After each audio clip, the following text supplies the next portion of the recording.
Salam, selamat sore menjelang malam tanggal 1 Juni 2020, tepat di hari kesaktian Pancasila. Satu hari kemarin kita baru merayakan Hari Pantekosta, dan puji Tuhan pada sore malam hari ini kurang lebih 3 bulan kita tidak berjumpa secara tatap muka langsung. Hari ini kita masih ada kesempatan acara pembinaan melalui online, melalui video rekaman, dan kiranya apa yang kita lakukan pada saat ini boleh tetap memberkati kita. Kita saling boleh berbagi, saling mengoreksi, dan saling mengingatkan akan keberadaan kita melalui firman Tuhan yang sudah sering kita terima, yang sudah sering kita pelajari, baik melalui pembinaan yang sudah pernah kita ikuti, atau juga mendengarkan firman Tuhan melalui hamba-hamba Tuhan yang menyampaikan kepada kita. Mari saudara, sebelum kita masuk dalam perenungan firman Tuhan, kita bersyukur, kita terlebih dahulu berdoa untuk kita menerima penyertaan Tuhan, supaya apa yang kita terima pada pembinaan pada sore malam hari ini, sungguh kita semua boleh diberkati. Mari kita berdoa. Terima kasih Maha Besar Allah Bapa di dalam surga. Kami bersyukur atas kasih Tuhan, penyertaan Tuhan. Kami boleh masuk dalam acara pembinaan melalui online, rekaman yang kami lakukan pada saat ini. Tuhan, kami serahkan sepenuhnya hanya kepada tangan kasih-Mu Bapa. Pimpin kami dari awal pertengahannya Tuhan, menyertai apa yang akan kami sampaikan dan akan kami terima melalui firman Tuhan yang akan disampaikan pada saat ini. Berkati Tuhan pribadi lepas pribadi kami, supaya kami membuka hati pikiran kami, dan biarlah kuasa Roh Kudus-Mu memimpin menyertai kami. Terpuji nama Bapa. Dalam nama anak-Mu Yesus Kristus kami berdoa dan mengucap syukur. Haleluya. Amin. Baik saudara, kita akan belajar sesuai dengan jadwal yang diberikan kepada saya, sesuai yang ditentukan. Kita akan belajar dari kitab Amsal. Kita tahu Amsal ini adalah Amsal yang ditulis oleh Raja Salomo. Dan kita tahu bagaimana Amsal ini banyak kata-kata yang kalau kita lihat sepertinya simple, mudah diingat, dan bahkan banyak menjadi jargon-jargon kata-kata kalau kita berbicara. Dan kata-kata ini simple sekali. Jangan begini, nanti kamu akan begini. Kalau kamu begini, nanti akan begini. Nah, kita akan membahas pada saat ini adalah mengenai takut akan Tuhan yang sering kita sudah dengar. Takut akan Tuhan, takut akan Tuhan. Kelanjutannya, kalau kita takut akan Tuhan akan begini, begini, begini. itu banyak sekali yang tertulis seperti itu. Bahkan bukan di Amsal saja.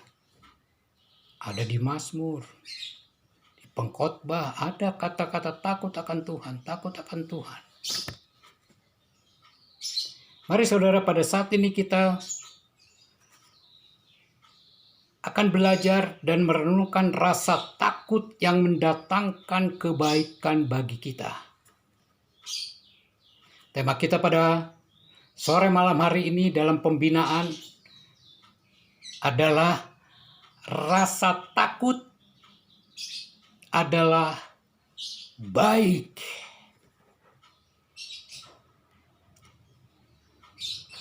Mari saudara, kita sebelumnya kita akan baca firman Tuhan yang terambil dari Amsal 1 ayat 7. Bagaimana firman ini begitu seringkali kita bicarakan, kita seringkali katakan. Amsal 1 ayat 7 dan berikutnya nanti Amsal 9 dan 10 ayat 9.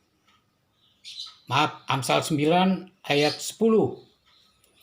Sekarang kita baca Amsal 1 ayat 7. Takut akan Tuhan adalah permulaan pengetahuan, tetapi orang bodoh menghina hikmat dan didikan. Yang kedua,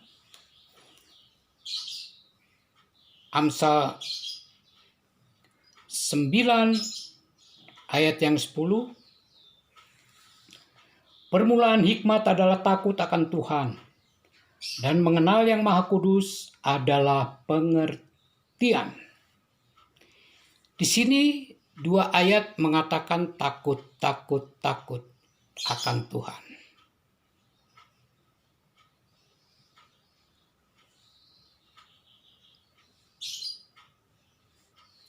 Takut akan Tuhan dikatakan di ayat 10 dari Amsal 9 adalah permulaan dari hikmat.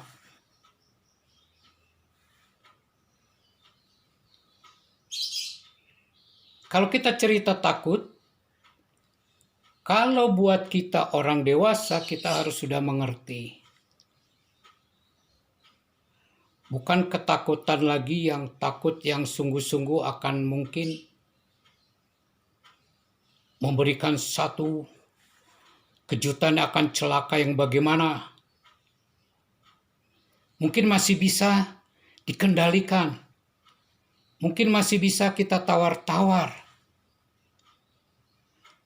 Tetapi kalau kita sekarang cerita ketakutan kepada anak-anak.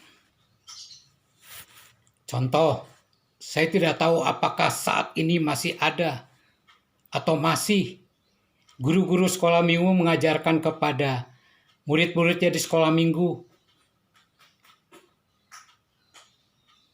takut akan Tuhan. Takut akan Tuhan. Mendengar takut akan Tuhan seperti ini, anak-anak akan menjadi mungkin betul-betul ketakutan yang sungguh. Mungkin dia akan menjerit, mungkin dia akan melakukan, gak mau saya gak mau lagi datang sekolah minggu karena cerita Tuhan tuh takut. Kok ada kata-kata Tuhan kok takut? Itu yang terbayang-bayang. Saya bisa merasakan itu pada saat saya kecil. Semakin dewasa sampai saat ini saya bersyukur. Saya merasakan ketakutan Tuhan setelah membaca dan merenungkan dan memperoleh hikmat yang daripada Tuhan. Ternyata saya bisa melihat ketakutan saya adalah ketakutan yang bisa mendatangkan kebaikan, mendatangkan rasa kebaikan bagi hidup saya. Kenapa bisa saya rasakan? Kok saya bisa merasakan rasa takut tuh adalah kebaikan?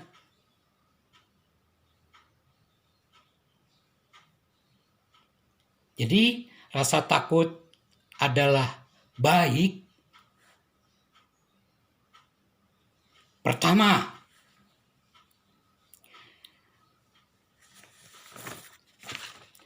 Karena ada rasa hormat terhadap kuasa Allah. Haleluya. Kenapa ada rasa hormat terhadap kuasa Allah?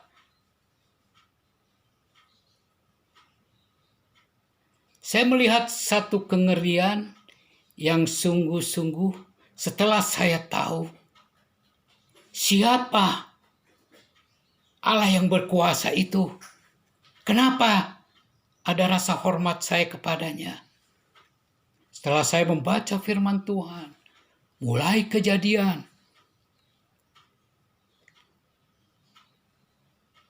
semua orang percaya mengatakan, orang percaya yang sungguh-sungguh mengatakan, dia percaya kepada Allah yang berkuasa yang menciptakan langit dan bumi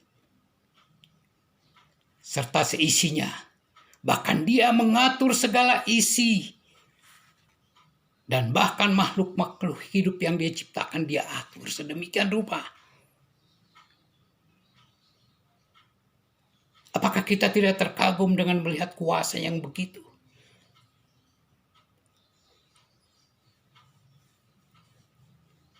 Gentar kita melihat akan kuasa Tuhan ini. Siapa kita? Setelah kita tahu, oh, terkagum saya melihat kuasa. Terkagum saya begitu bangun saya masih bisa bernapas. Siapa yang mengatur ini semua? Siapa yang memberikan ini semua? Jadi pada saat saya dikatakan di dalam firman Tuhan ini, permulaan hikmat adalah takut akan Tuhan. Itu baik. Baik bagi kita. Supaya kita pada saat kita takut, yang pertama kita harus memiliki hikmat.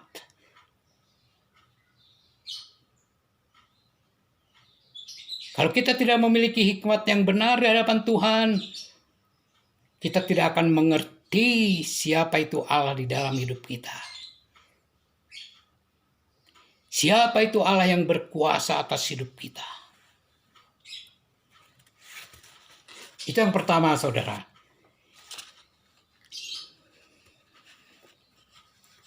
Yang kedua adalah karena rasa hormat terhadap kekudusan Allah. Yang pertama tadi kuasanya, sekarang kekudusannya. Oh, saudara, kalau kita merenungkan keberadaan kita, setelah kita tahu siapa Allah kita itu, yang kita takutkan itu, ternyata dia adalah orang yang kudus.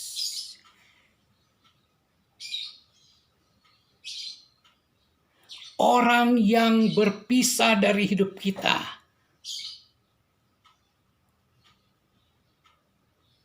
Kalau dia kudus, dikatakan kudus adalah orang yang dipilah, orang yang dikhususkan.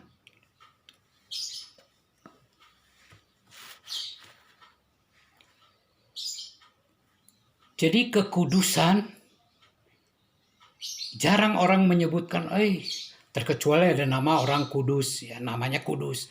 Tetapi kekudusan seringkali orang, jarang sekali mengatakan, kamu kudus, kamu suci, kudus. Kekudusan seringkali hanya dikatakan dalam hal-hal kata-kata agama saja. Mengenai hal-hal rohani.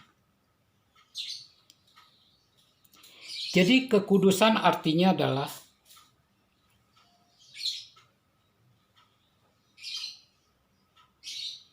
ia terpisah dari dunia ini.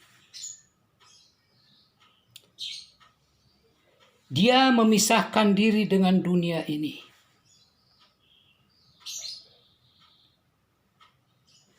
Contoh sekarang, Allah kudus karena dia benar. Tetapi kita manusia penuh dosa. Allah kita adalah Allah yang kekal. Kita hanya sementara hidup di dunia ini. Ia maha tahu dan maha mengerti. Pengertian kita terbatas. Jadi ada jarak, ada pemisah kekudusan Allah dan keberadaan hidup kita dengan sebagai manusia.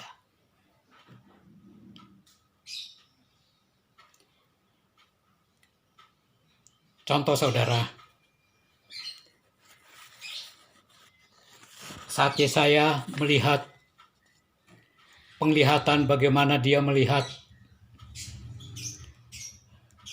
kekaguman akan Allah di surga.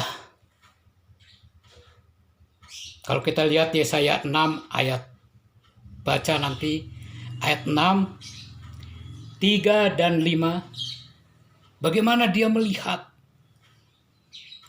keberadaan Allah di surga dengan penglihatan dia. Sehingga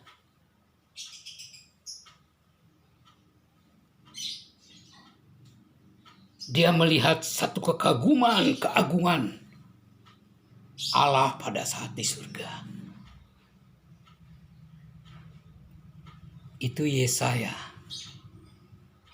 Dia mempertontonkan dan dia melihat bagaimana kekudusan Allah itu di surga. Sekarang kita lihat lagi, ada Petrus. Dia kagum kepada Yesus yang selalu dia ikuti kemana-mana pada saat itu. Setelah dia tahu siapa Allah itu, siapa Yesus itu, ternyata Yesus adalah Tuhan Allah itu sendiri. Sehingga dia tersungkur di kaki Yesus.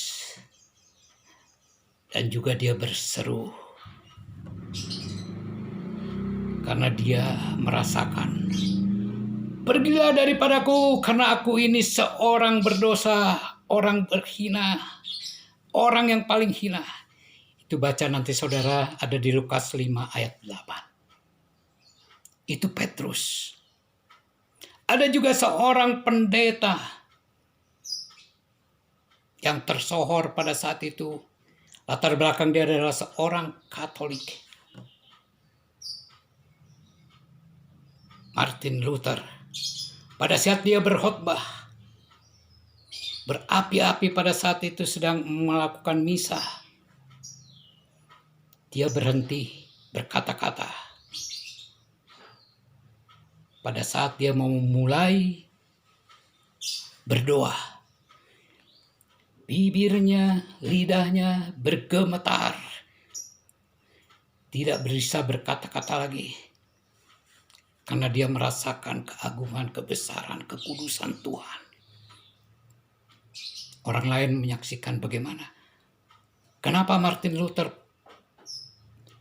dia berhenti berdoa sehingga mereka melihat ada kevakuman. Tapi dia melihat ada getaran yang terjadi pada saat itu terhadap Martin Luther. Setelah dia mengetahui dan dia mengatakan, oh, dia melihat kebesaran Tuhan. Dia melihat kekudusan Tuhan. Baru dia kagum. Karena selama ini mulutnya tidak pernah mengatakan kekudusan Tuhan. Tidak pernah mengagungkan namanya karena dia kudus, karena kebesarannya. Dia tidak pernah mengatakan dengan lidahnya. Sehingga pada saat itu dia gemetar. Terjadilah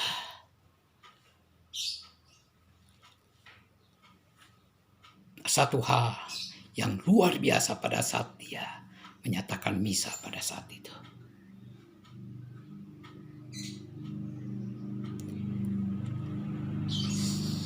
Mari saudara,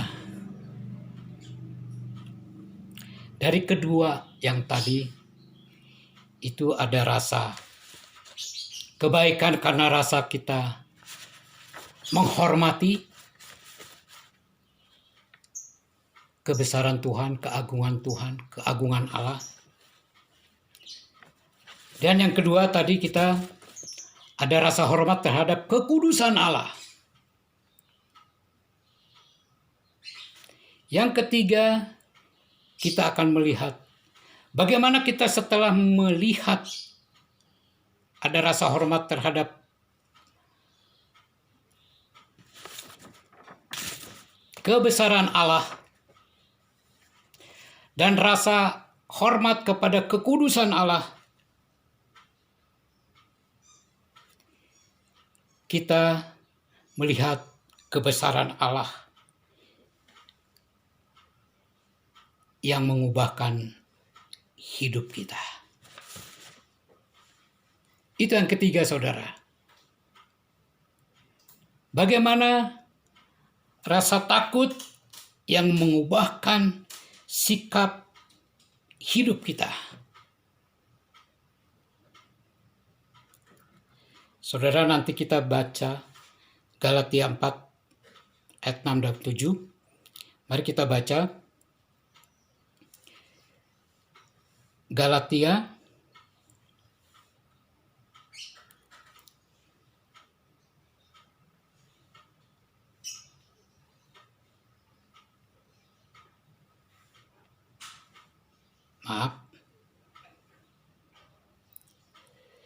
Galatia 4, 6 dan 7. Dan karena kamu adalah anak, maka Allah telah menyuruh roh anaknya ke dalam hati kita yang berseru, ya Aba, ya Bapa.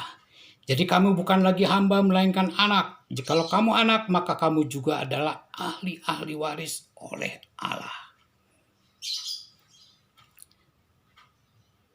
Saudara, pada saat kita rasa takut kepada Allah yang tadi, 1 dan 2, Dia berkuasa yang sudah menciptakan, kebesarannya begitu luar biasa. Kita hormat karena Dia kudus. Setelah kita tahu, mengerti, dan tahu siapa Dia, maka kita berani datang kepada Dia, menyerahkan.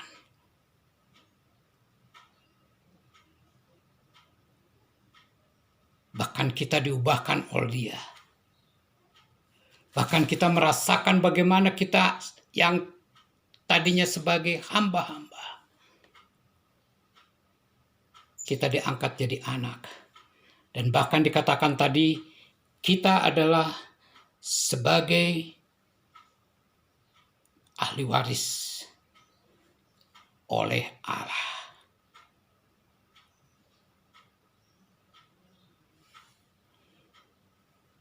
Jadi rasa takut yang mengubahkan sikap, tingkah laku kita. Sehingga kita berani datang kepadanya karena kita sudah dikatakan anak Allah sebagai ahli waris, bukan lagi hamba. Dan bahkan kita berani mengatakan Bapa.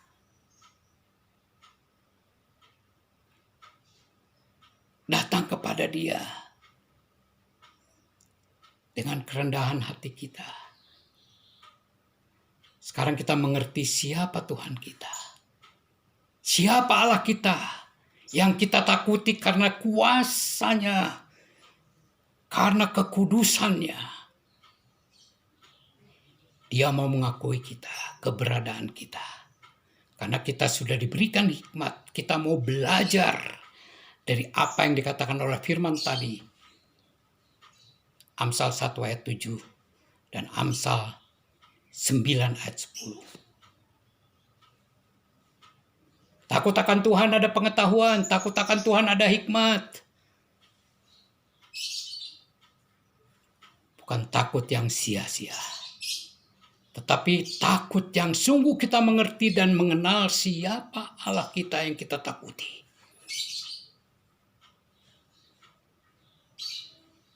Sehingga kita berani datang kepada Tuhan. Datang menerima berkat. Oh, panjang umur. Oh, anak cucu diberkati. Datang kepada Tuhan. Kita mengerti firman-firman ini. Seringkali hamba-hamba Tuhan menyatakan firman ini sebagai satu berkat yang disampaikan.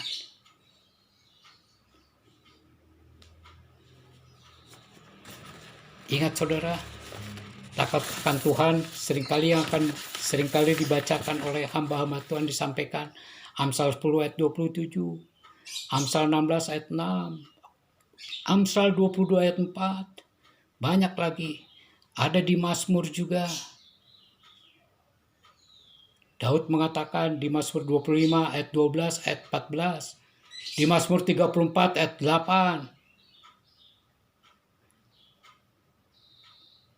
Itu janji-janji Tuhan kepada kita yang takut. Kalau kita sudah mengenal siapa dulu, sebagai pengetahuan kita, Allah yang menciptakan langit dan bumi, Allah yang kudus, Allah yang mengubah hidup kita, Allah yang memberkati kita setelah tidak ada lagi pemisah, karena melalui kuasa Roh Kudus, melalui penyaliban Tuhan Yesus, itulah jembatan kita, sehingga kita diberkati sampai kita hidup saat ini. Bukan karena kekuatan kita.